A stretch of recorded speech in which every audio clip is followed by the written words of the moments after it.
आपको हमारे latest video मिल सके एंड साथ में इस बेल आइकन पर क्लिक करें। हेलो फ्रेंड्स, बीकेएन गुरुजी चैनल में आप सभी का स्वागत है। तो फ्रेंड्स, आज हम जीके के बहुत ही महत्वपूर्ण जानकारी लेकर आपके सामने उपस्थित हुए हैं। आज हम दिल्ली सल्तनत के बारे में अध्ययन करेंगे। दिल्ली सल्तनत जिसको कि हम 5 भागों में बांट सकते हैं। पहला गुलाम वंश, दूसरा खिलजी वंश, तीसरा तुगलक वंश, चौथा सैयद वंश, पांचवा लोदी वंश।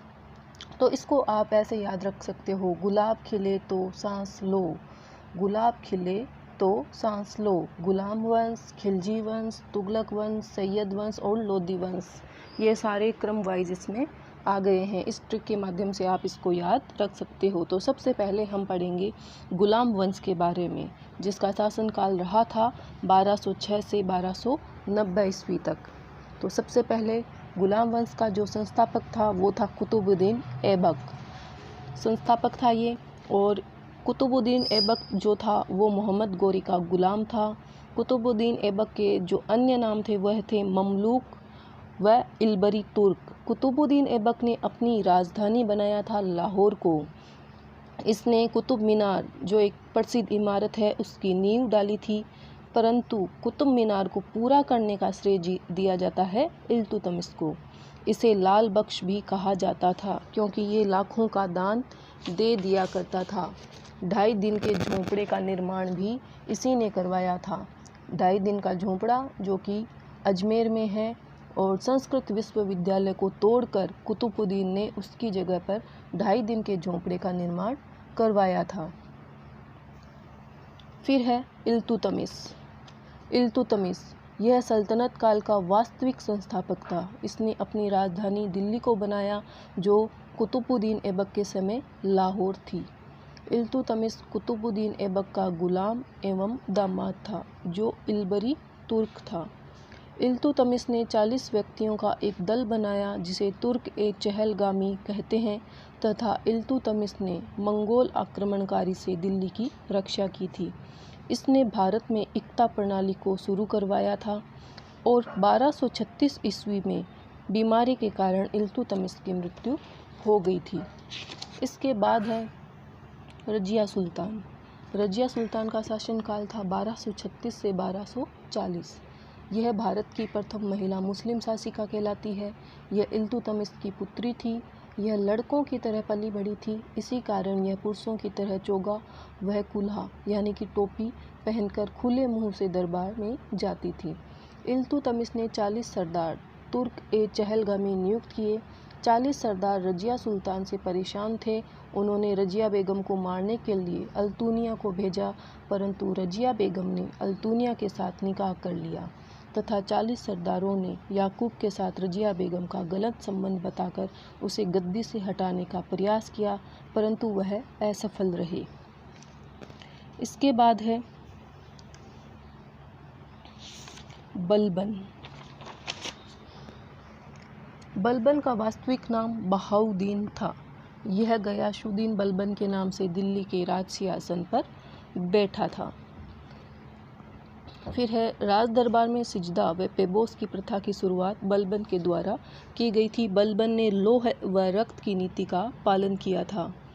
फिर है शमशुद्दीन केमर्स। इसका कोई इतना महत्वपूर्ण योगदान नहीं था। इसके बाद में खिलजी वंश की स्थापना हो जाती है। तो सबसे पहले जो खिलजी वंश का संस्थापक था वो कौन था? जलालुद्दीन खिलजी। इसने किलोखरी को अपनी राजधानी बनाया। इसकी हत्या उसके भतीजे और दामाद अलाउद्दीन खिलजी ने कर दी थी 1296 ईस्वी में। फिर आ गया अलाउद्दीन खिलजी। अलाउद्दीन खिलजी के कार्य थे स्थायी सेना की नींव रखना, मूल्य नियंत्रण प्रणाली, सबसे ज़्यादा टैक्स इसी ने वसूल किया था, और बेईमानी रोकने के लिए अलाउद्दीन खिलजी ने कम तोलने वाले व्यक्ति के शरीर से मांस काटने का आदेश तक दे दिया था। फिर है अलाउद्दीन खिलजी ने की स्थापत्य कला। इसने जमेरात खाना मस्जिद, सीरी का महल, 1000 खम्भों का महल, अलाई दरवाज़ा इत्यादि इसके द्वारा निर्माण इसके द्वारा करवाया गया था। और इसके कर जो थे वो थे चराई कर, गढ़ी कर इत्यादि इसने कर भी लगा रखे थे। अलाउद्दीन खिलजी के शासनकाल में ही मंगोलों ने भारत में अपना अंतिम आक्रमण किया था और इसकी मृत्यु हुई थी 1316 ईस्वी में इसकी मृत्यु हो गई थी। फिर है खुसरो का और मुबारक खिलजी। और फिर है मुबारक खिलजी 1316 में दिल्ली की गद्दी पर बैठा था। इसे नग्न स्त्री व पुरुषों की संगत बहुत अच्छी लगती थी। इतिहासकार बर्नी के अनुसार कुतुबुद्दीन मुबारक खिलजी नग्न होकर दरबारियों के बीच दौड़ा करता था। कुतुबुद्दीन मुबारक खिलजी ने खलीफा की उपाधि भी धारण की थी। और एक इम्पोर्टेंट बात है, खालसा भूमि, सरकारी भूमि को ही खालसा भूमि कहा जाता था। फिर है खुसरो खां। अलाउद्दीन खिलजी के शासनकाल में अमीर खुसरो नामक राजकवि रहा करता था। इसका जन्म 1253 में उत्तर प्रदेश के बदायूं नामक स्थान पर हुआ। इसे तबले व सितार के आविष्कार का श्रेय दिया जाता है। फिर है तुगलक वंश। तुगलक वंश का संस्थापक वो था गयासुद्दीन तुगलक। फिर है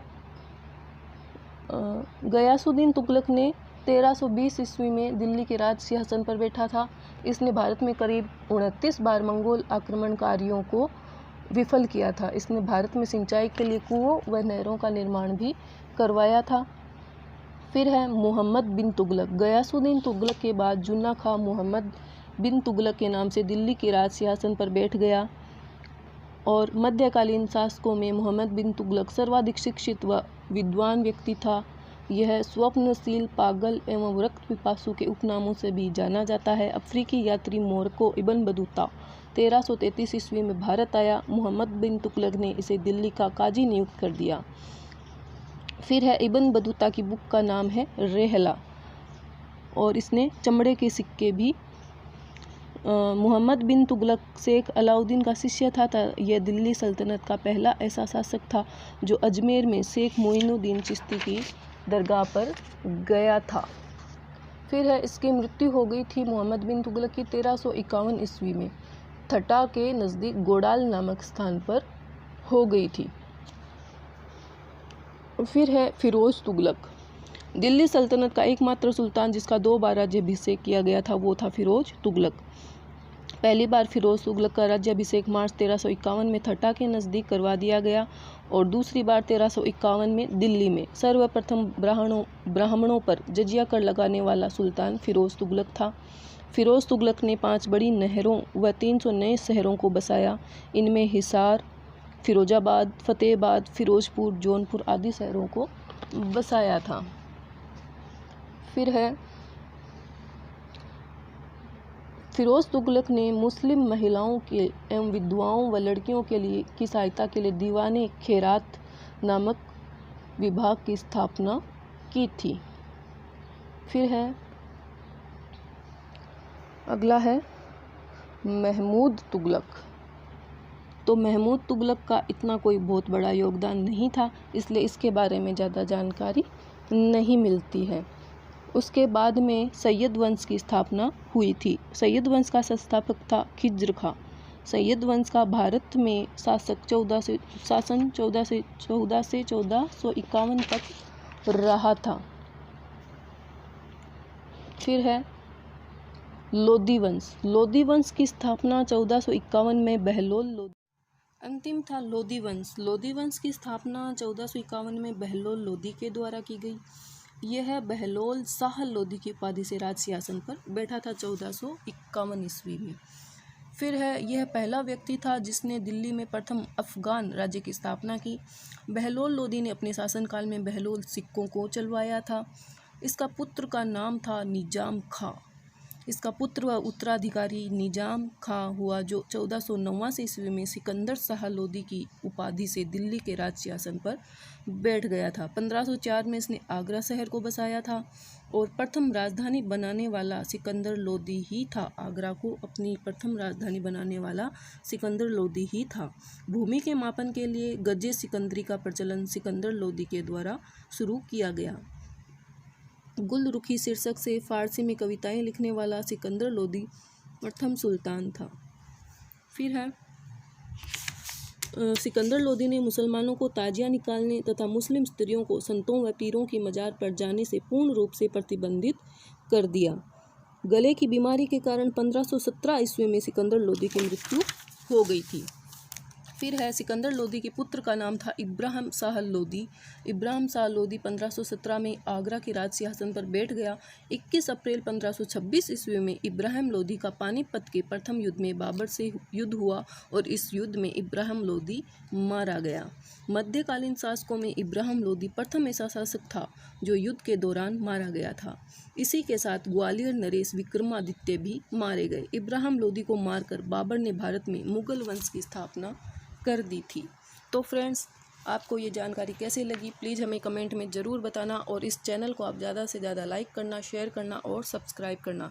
BKN गुरुजी चैनल को आप यूं ही देखते रहिए और अपना प्यार देते रहिए, क्योंकि इसमें हम आपको नई नई जानकारियाँ उपलब्ध करवाते हैं। धन्यवाद फ्रेंड्स।